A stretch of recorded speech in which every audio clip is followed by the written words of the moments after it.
Eliseg fans, it's me again, Professor Howard Williams. I'm here because I'm keeping in the background. I'm like the sort of second line of defence, waiting to plug up any gaps that appear in the thin red line.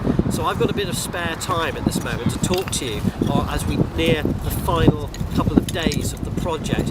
So we're basically coming towards the end of the excavations now, and we've gone systematically and carefully, recording as we go, sieving all the soil from the mound through what is approaching on the far side of the monument almost a metre of cairn material.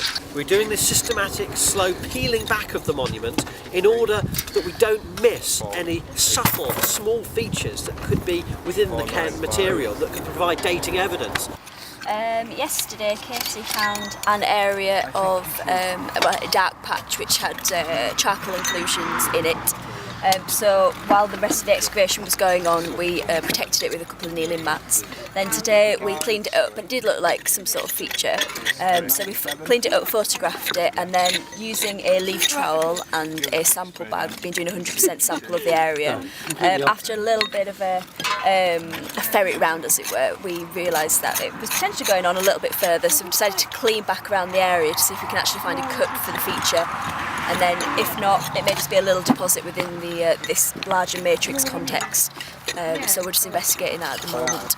We have, after today, only 2 more days of work.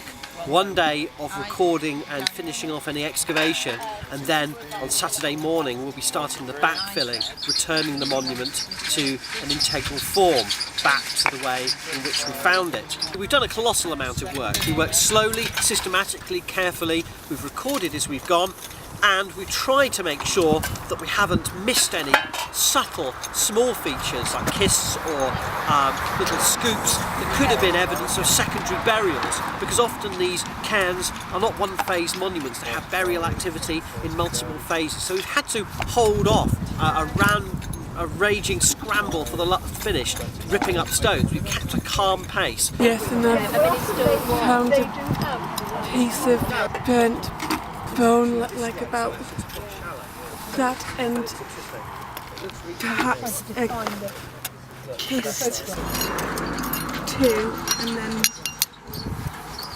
It must be said that because of our slow pace and our careful archaeological method, we're not in a position where we've completely excavated the area we intended.